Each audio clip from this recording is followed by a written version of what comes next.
রঙিন স্বপ্ন নিয়ে ২২ মাস আগে লিবিয়া গিয়েছিলেন যশোরের হাফিজুর রহমান। বছরখানেক কাজ করার পর কর্মক্ষেত্রে দুর্ঘটনায় হারাতে হয় ডান হাত। কর্মহীন হয়ে হাফিজ যখন অনিশ্চিত ভবিষ্যতের দিকে তাকিয়ে, তখন একদল লিবিয়ান তাকে তুলে নিয়ে দাবি করে মুক্তিপণ। পরিবার খবর পেয়ে তার মুক্তিপণের জন্য পরিশোধ করে ৯.৫ লাখ টাকা। এরপর দূতাবাসের সহযোগিতায় শুক্রবার দেশে ফিরে এই হতভাগা প্রবাসী। মাফিয়ারা আমাদের ধরে নিয়ে গেছে, আমার ঘরে 4টা গুলি করছে, আমার ঘরে তালা ভাঙছে, তালা ভেঙে 4টা গুলি করে তারপরে আমারে ধরে নিছে। 7 জনকে তুলে নিয়ে গিয়ে মনে করেন যে 70 লক্ষ টাকা দাবি করছে। ভাই পাইছে, আমাদের অনেক আনন্দ, আমার আনন্দ অনেক কান্দ আসছে। হাফিজের মতো চার্টার্ড ফ্লাইটে শুক্রবার দেশে ফিরেছেন ৩০৯ জন লিবিয়া প্রবাসী। ত্রিপোলির মিটিগা আন্তর্জাতিক বিমানবন্দর থেকে একটি ফ্লাইটে স্থানীয় সময় রাত ৮টায় লিবিয়া ছাড়েন তারা। এদের সিংহভাগই সেখানে অবৈধভাবে প্রবেশ করেছিলেন। দালালের হাত ধরে দুবাই, কাতার ও মিশর হয়ে লিবিয়া যান তারা। দেশে ফেরা প্রবাসীরা তাদের সাথে ঘটে যাওয়া নানা ঘটনার বর্ণনা করেন বিমানবন্দরে। মাফিয়ারা ধরে পুলিশের কাছে বেঁচে দেয়, পুলিশে ধরে মাফিয়ার কাছে বেঁচে দেয়। দেখে একশো আমার ধরে আমার প্রায় 20 লাখ টাকা খরচ হয়ে গেছে। মাঠ তো একদম ফ্রি। জেল টেল খাইতে আইসি, ধরা পড়ছি মাফিয়া আর ইসে অনেক খারাপ খুব খারাপ মাফিয়ারা তো লেখার আত্মভাঙ্গিলা। লোক বাসা থেকে তুলা লইয়া যায়, আপনার রাস্তা থেকে ধরে লইয়া যায়, যা যাবো তারা গেলে বিপদে পারবো, তাছাড়া কিছু না। পানি আপনার মনে লবণাক্ত পানি, সাগরের পানি, সাপ্লাই পানি, বাথরুমের ভিতরে আপনার মনে। আপনাকেই বলছি, ইন্স্যুরেন্স করলে সিটিতে সুরক্ষা পাবেন নিশ্চিত। করেন বাথরুমের পানি খাওয়ানো লাগে, এই অবস্থা আর কি। সকল ভাইদের বলতে চাই, যাতে এই ভুলটা আমি যে ভুল করেছি আমার মতন যেন কেউ ভুল না করে। লিবিয়া প্রবাসীদের দেশে ফেরার খবরে সকাল থেকে পরিবারের সদস্যরা জড়ো হন শাহজালাল বিমানবন্দরে। তাদের চোখে মুখে ছিল বিষণ্ণতা। অনেকেই জানান তাদের কষ্ট ও স্বজনদের সাথে হওয়া প্রতারণার গল্প।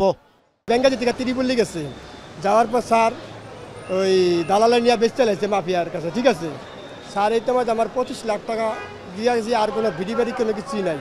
পুলিশ প্রশাসন পরিচয় দিয়ে একদল মাফিয়া যারা বলতেছে, ওরা উঠায় নিয়ে যায়। নিয়ে যাওয়ার পরে বাংলাদেশে ফোন করে ঈদের 2 দিন আগে যে যদি আপনার ছেলেকে বাঁচাতে চান তাহলে আমাদেরকে টাকা দিতে হবে।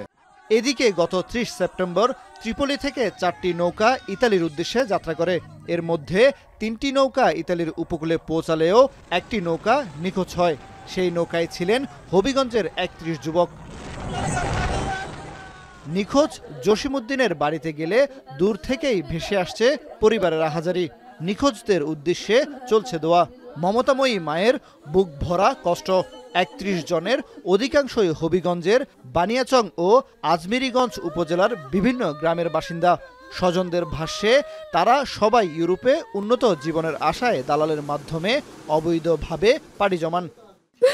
খুঁজতে চাই না, কোনো আর দাবি নাই আমার, শুধু আমার ছেলের দাবি করি, আমার ছেলের চাই। লিবিয়াত নিয়ে আজকে দিব কালকে দিব, এই গেম দেওয়ার পরে কয় ফৌজঘাট খারাপ, আরো 3 লক্ষ টাকা দেও। আমার ছেলে কইছে আব্বা দিলাও। রাষ্ট্রদূতে নিয়ে আমরা কোনো পাচ্ছি হলে কোনো ব্যবস্থা করে দিতে পারুন, আমার আকুল আবেদন। লিবিয়ার বাংলাদেশ দূতাবাস জানায়, লিবিয়ার ত্রিপোলি, বেনগাজি ও মিশরাতা অঞ্চলে এখনও আটক আছেন অনেক বাংলাদেশি। তাদের দেশে পাঠাতে স্থানীয় কর্তৃপক্ষ ও আন্তর্জাতিক অভিবাসন সংস্থা IOM এর সাথে নিবিড়ভাবে কাজ করছে দূতাবাস। অভিবাসন বিশেষজ্ঞরা বলছেন, স্বপ্নের ঘোরেই তাদের এমন মৃত্যুযাত্রা।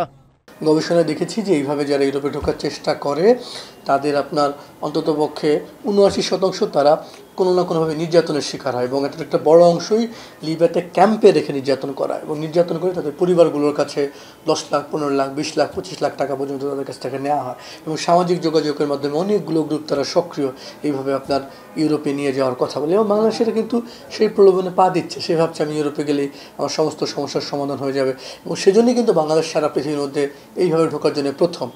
গেল 17 সেপ্টেম্বর ও 9 অক্টোবর ত্রিপোলি থেকে ফিরেছেন অনিয়মিত 485 জন বাংলাদেশি। দেশটির গানফুদা ডিটেনশন সেন্টারে আটক আছেন আরও 292 জন বাংলাদেশি। লিবিয়া সরকার ও IOM এর সার্বিক সহযোগিতায় চলতি মাসে আরও 3 দফায় অনিয়মিত লিবিয়া প্রবাসীরা দেশে ফিরে আসার কথা রয়েছে।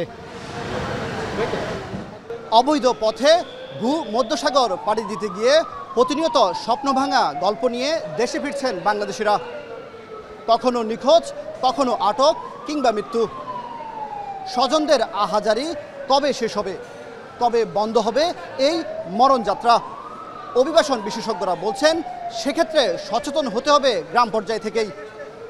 কামরুল হাসান জনি, এখন, ঢাকা।